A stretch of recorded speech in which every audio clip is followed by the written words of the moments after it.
안녕하세요. 절대값TV의 명품 PD 한PD입니다. 자, 오늘은 제가 밖에서 한번 녹음을 해봤습니다.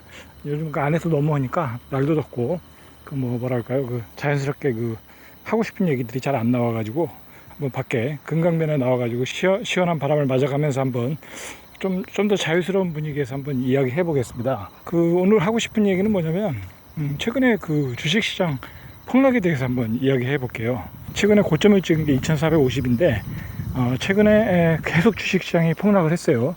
자, 그래가지고 거의 2300 근처까지 떨어진 것 같아요. 오늘 한 86포인트 정도 떨어졌는데 삼성전자 고점 기준으로 59,000원, 거의 6만원까지 찍었었죠. 자, 오늘 55,000원 정도, 자, 한 5,000원 정도가 빠졌네요. 뭐 그렇게 많이 빠진 건 아닌데 어쨌든 고점 대비해서 많이 빠졌고, 그리고 이제 그 전에 코스닥 종목들이 뭐랄까요, 한 고점 대비 한 25% 정도 빠졌어요. 개별 종목들이. 물론 이제 시장의 대장주들, 뭐 LG화학, 현대자동차, 자, 그런 주식들은 워낙 많이 올라서 그렇게 빠지지 않았어요. 자, 그런데 자, 우리가 이제 여기서 관심을 가져야 될 게 뭐냐면 시장이 이제 고점이 아닌가, 1450이 고점인가, 아니면 여기서 조정을 마무리하고 다시 2450을 찍고 예를 들어 2500, 2600, 3000까지 가느냐, 자, 그것을 판단해야 된다는 거예요. 자, 그런 큰 그림을 좀 판단을 해야 그 다음에 전략이 세워지는 거겠죠. 만약에 이제 여기가 2300 정도, 자, 이게 이제 바닥이다. 자, 그러면 여기서 또 길게 가져가는 것이고, 이건 뭐 단기 반등밖에 없다. 자, 그러면 이제 반등 먹으러 들어가는 것이고, 자, 그렇게 판단을 해야 된다는 거죠. 자, 그런데 이제 개인적인 생각을 이야기하자면, 일단은 우리가 이제 주식시장이 1450이죠. 1450에서 2450을 찍었어요. 그러니까 1000포인트가 올라간 거예요. 뭐 종합지수상으로도 뭐 거의 7, 80%가 올라간 거예요. 뭐 종목별로 보면 뭐 10배 올라간 것도 있고 2배 올라간 건 허다하고, 자, 그동안 많이 올라갔다는 거죠. 많이 올라갔다는 거예요. 자, 그런데 우리가 여기서 한번 생각해 봐야 될 게 뭐냐면, 최근에 2400을 넘었을 때의 시장 분위기였어요.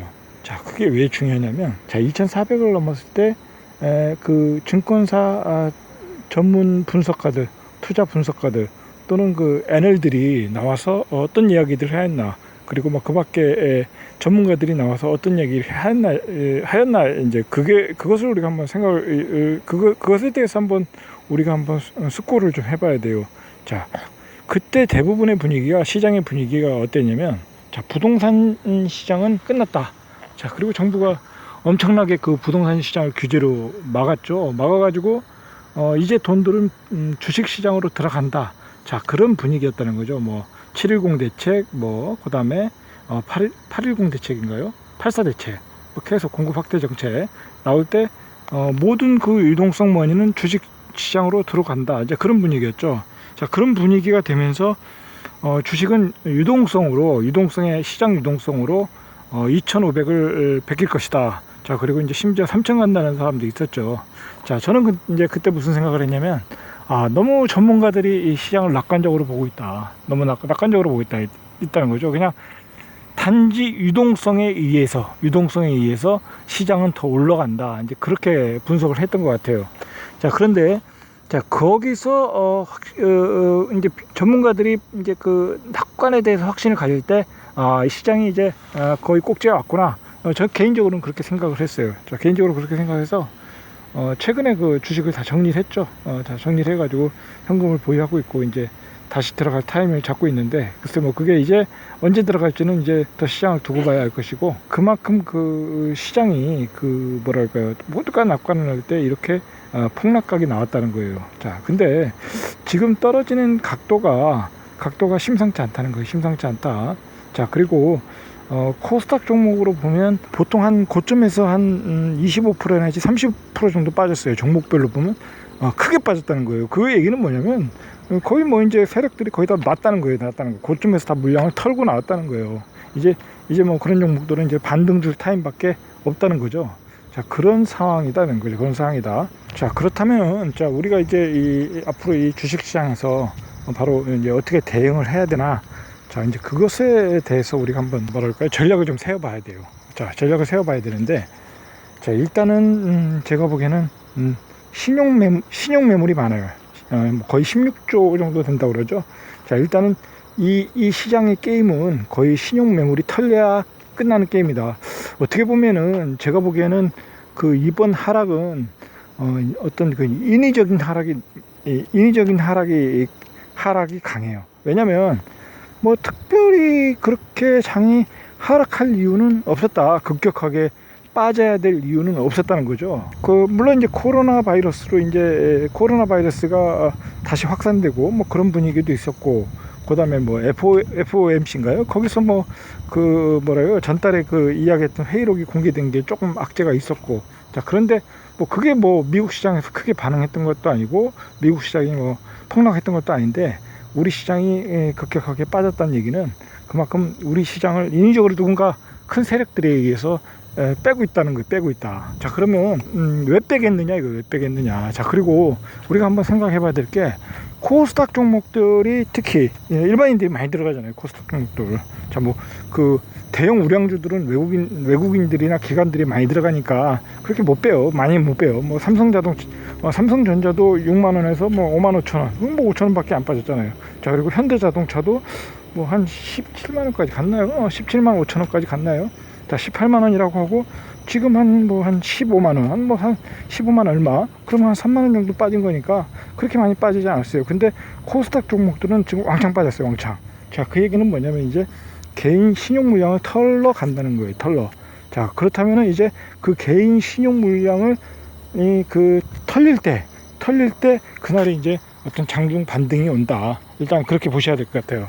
자, 그러면 현금을 들고 계신 분들은 그 개인 신용 물량이 털리는 날, 뭐 그때 들어가서 반등 타임을 먹고 나오는 거죠. 이제 그런 전략으로 가시면 될 것 같고, 그 다음에 이제 과연 이게 단기 반등으로 끝날 것인가, 아니면 장이 여기서 또 계속 또 전 고점을 베끼고 갈 것인가.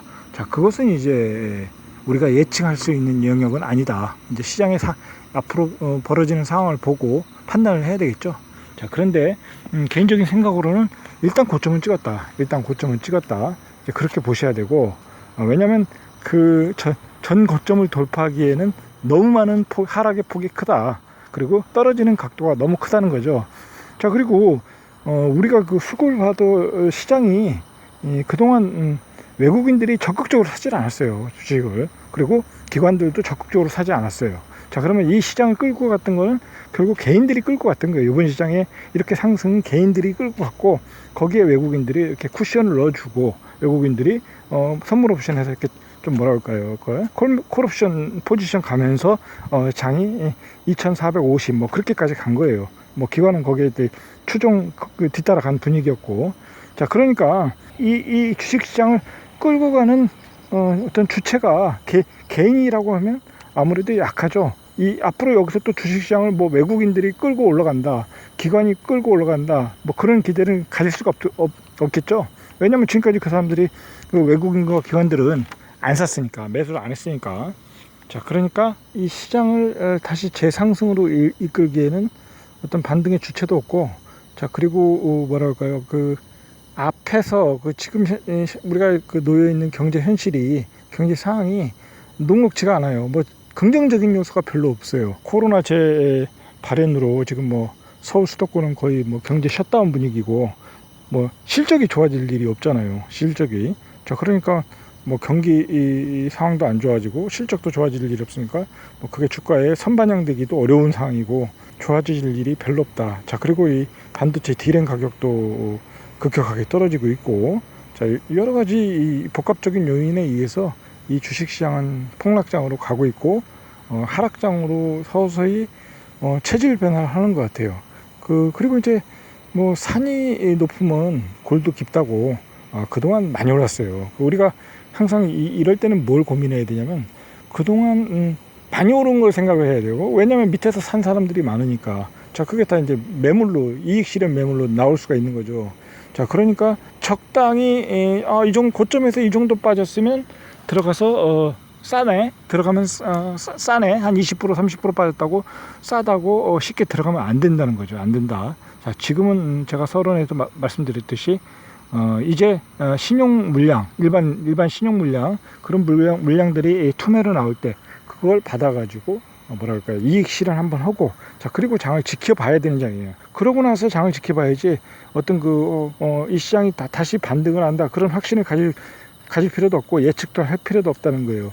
이제 얼마 전까지만 해도 시장은 유동성으로 막 올라간다는 그 낙관적인 전망이 강했는데, 자, 이제 보세요. 이제 이렇게 또 하락이 가면 또 비관적인 전망들이 또 쏟아져 나와요. 쏟아져 나온다.